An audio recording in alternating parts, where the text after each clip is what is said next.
भूमध्य सागर की नीली गहराइयों में जहां लहरें आम तौर पर शांति का गीत गाती हैं, अचानक एक ऐसी हलचल उठी जिसने पूरी दुनिया की सैन्य रणनीति पर बहस छेड़ दी। भारत और तुर्की के बीच तनाव पिछले कई हफ्तों से अंदर ही अंदर सुलग रहा था, लेकिन किसी ने नहीं सोचा था कि हालात इतने अचानक विस्फोटक मोड़ ले लेंगे।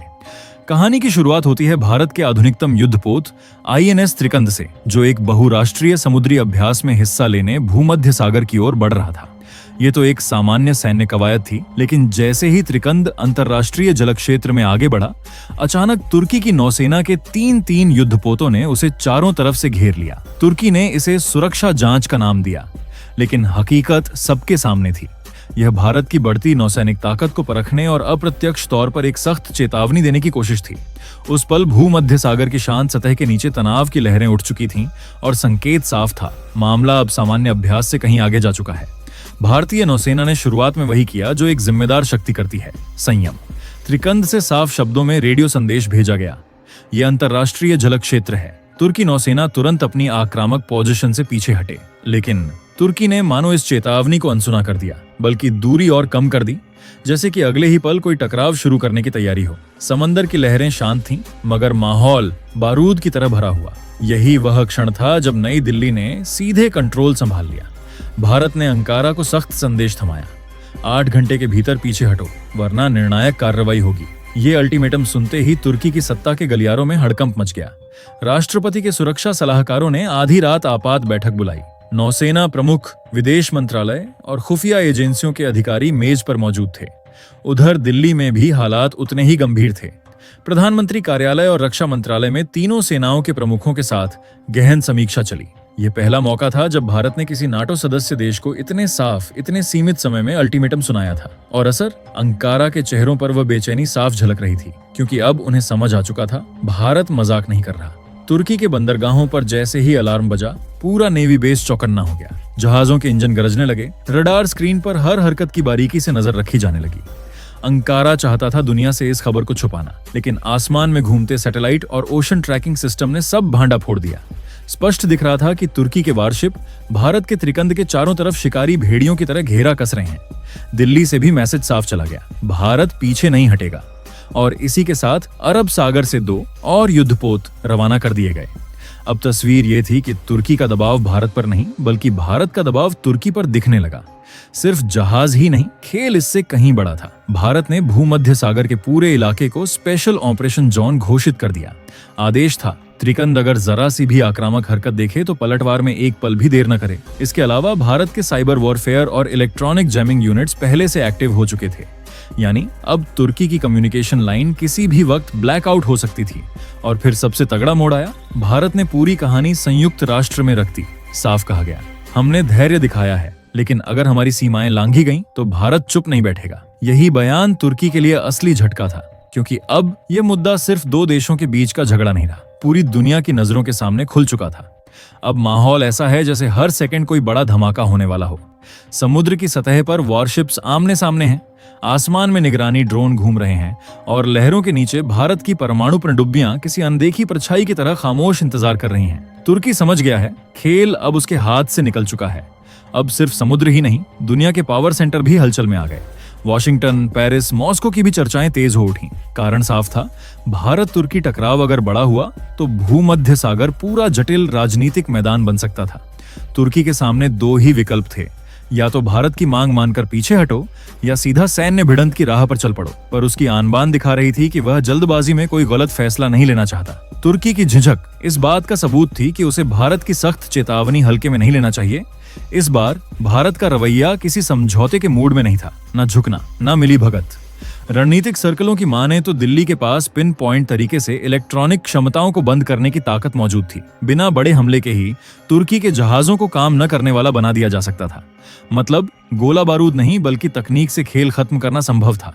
वहीं तुर्की के लिए दुविधा थी, अगर वह कदम पीछे खींचेगा तो नाटो के भीतर उसकी पकड़ कमजोर हो सकती है, और अगर भिड़ंत को अंजाम देता है तो भारत की तकनीक और तेज तर्रार नौसेना के सामने भारी नुकसान उठाना पड़ सकता है। अब उलटी गिनती शुरू हो चुकी थी। 8 घंटे की घड़ी टिकल टिक कर रही थी। भूमध्य की सतह पर हर एक चाल पर सारी दुनिया की निगाहें ठहर गईं। ये मामूली समुद्री विवाद न रहकर एक ऐसी तनातनी बन चुका था जो सामरिक धैर्य, राजनैतिक इच्छा शक्ति और वैश्विक कूटनीति की कसौटी पर सबको परख रही थी। कौन पीछे हटेगा, कौन आगे बढ़ेगा, और क्या आने वाले कुछ घंटों में इस समंदर की लहरें एक नई वैश्विक रेखा खींच देंगी? जवाब उस टिकती घड़ी के अंदर छिपा है और तुर्की को अब उसके कदमों का फल भोगना ही था।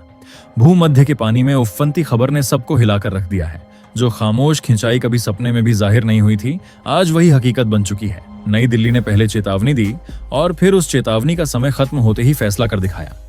8 घंटे का अल्टीमेटम दिया गया। साफ संदेश ये था कि अगर तुर्की अपनी नौसैनिक मौजूदगी तुरंत पीछे नहीं खींचेगा और हमारे युद्धपोतों को घेरना जारी रखेगा तो परिणाम चौंकाने वाले होंगे। और अब वही हुआ जिसकी आशंका थी। भारत ने सीधे टारगेट साधा। तुर्की की सबसे संवेदनशील ऊर्जा रेखा पर वार हुआ। कई निर्देशित हथियारों के सहारे भूमध्य में गुजरने वाली पाइपलाइनें ठप कर दी गईं। गैस का प्रवाह टूट गया और सप्लाई शून्य पर आ गई। यानी जो देश कुछ दिनों पहले भारत को चेतावनी देता हुआ दिखा था, आज वही देश अपनी ही ऊर्जा की किल्लत देखकर बेबस लग रहा है। भारत की चाल ने तुर्की की अर्थ रक्तधारा पर सीधा वार कर दिया। वो भी तब जब भारत ने पहले संयम दिखाया था। त्रिकंद को सीमा से दूर रखा गया। रेडियो पर अंतर्राष्ट्रीय नियमों की याद दिलाई गई और अनावश्यक टकराव टालने की कोशिश की गई। पर लगातार दबाव और रात में घेरने की कोशिश ने दिल्ली का धैर्य तोड़ दिया। फिर क्या था? केवल एक एक कर युद्धपोतों की तैनाती नहीं हुई, बल्कि रणनीतिक और सटीक हमलों की एक लड़ाई चली। मिसाइलों ने लक्ष्य साधा और ऊर्जा ढांचे को बेअसर कर दिया। तुरंत असर दिखा। तुर्की की आपूर्ति ठहर गई और वहां हड़कंप मच गया। अब हाल यह है कि भारत सिर्फ भूमध्य तक सीमित नहीं रहा, उसकी नौसैनिक पहुंच रेड सी और ब्लैक सी तक फैल चुकी है। यानी तुर्की के तीनों किनारों पर अब भारतीय पैंतरे सक्रिय हैं। दिल्ली ने उसे चारों ओर से परिधि में बांध दिया। तुर्की ने अल्टीमेटम पर कुछ नहीं किया, पीछे नहीं हटे, इसलिए भारत ने निर्णायक कदम उठाया। रणनीतिक सोच यही होती है। जब किसी की रीढ़ तोड़नी हो तो उसकी ऊर्जा और आपूर्ति की नसों को निशाना बनाओ, और यही किया गया। अब सवाल उठता है, पूरा हाल क्या है? भारत ने कैसे निशाना साधा, किस टेक्नोलॉजी और तरीके से पाइपलाइनें बेकार कर दी, और इस एक्शन का तुर्की पर कितना भारी आर्थिक झटका पड़ा?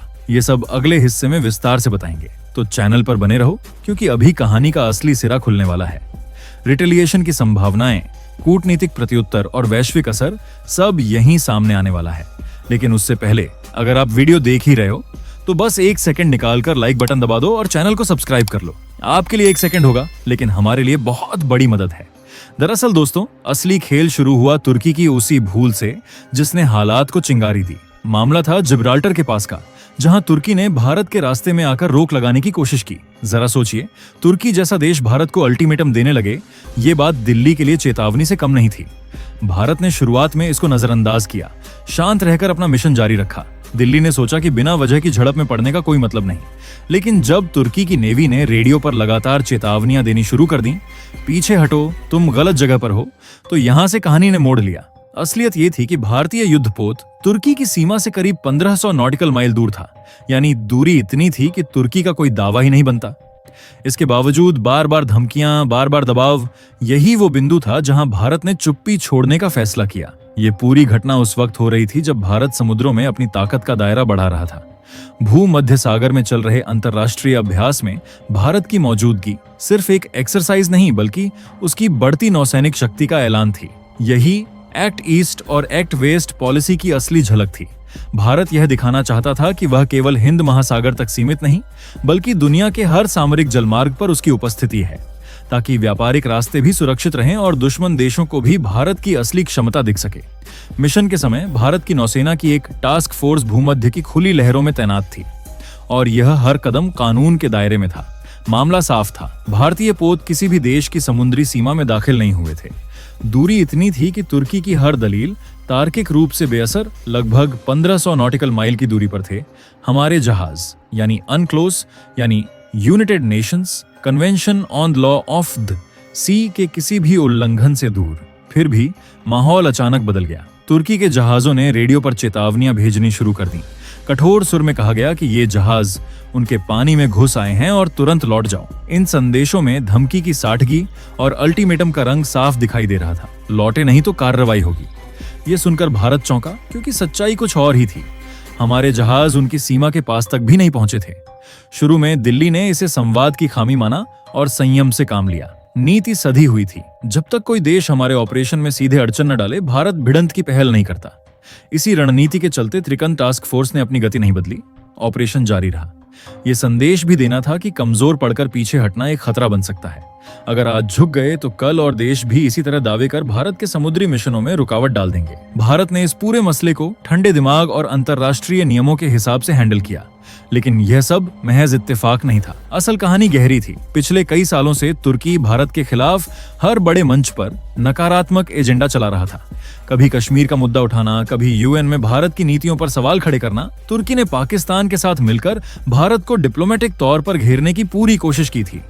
इसी बैकग्राउंड के चलते जैसे ही भारतीय नौसेना भूमध्य सागर में पहुंची, तुर्की ने इसे अपनी सामरिक सुरक्षा का मुद्दा बनाकर पेश किया। असल में यह भारत की बढ़ती ताकत को नीचा दिखाने की एक सोची समझी चाल थी, लेकिन भारत ने चालाकी से पैंतरा पलटा।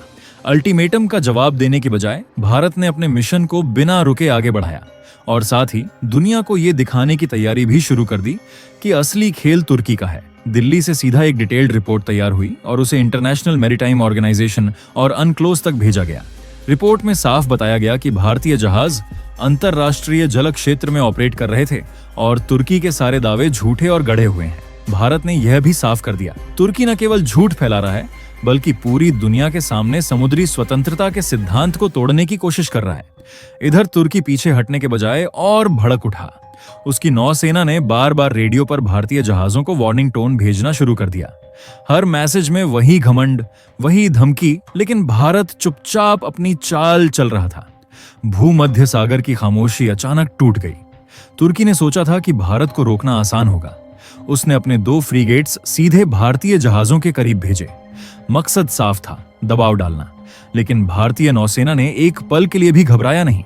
संयम और अनुशासन के साथ अपनी पोजीशन बनाए रखी। कोई गलती, कोई उकसावा भारत ने कुछ भी नहीं किया। तुर्की को साफ संदेश मिल गया, हम अंतरराष्ट्रीय कानून के तहत ऑपरेट कर रहे हैं। किसी भी एक्शन से पहले सोचो। सप्ताह बीते और भारत चुप रहा। लेकिन जब तुर्की ने अपने झूठे दावे अंतरराष्ट्रीय मंच पर फैलाए, तब भारत ने पहली बार कड़ा रिटेलिएशन दिखाया। विदेश मंत्रालय ने बयान जारी किया, तुर्की के दावे झूठ हैं और भारत किसी भी तरह का अल्टीमेटम स्वीकार नहीं करेगा, खासकर उस देश से जिसकी सीमा से 1500 नॉटिकल माइल दूर भारतीय जहाज हैं।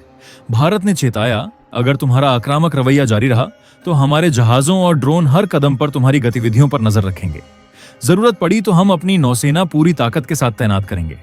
बयान के बाद अंतर्राष्ट्रीय समुद्री समुदाय हक्का बक्का रह गया। यूरोपियन संघ, अमेरिका और कई अन्य नौसैनिक शक्तियों ने भारत का समर्थन किया। तुर्की अब अकेला महसूस करने लगा।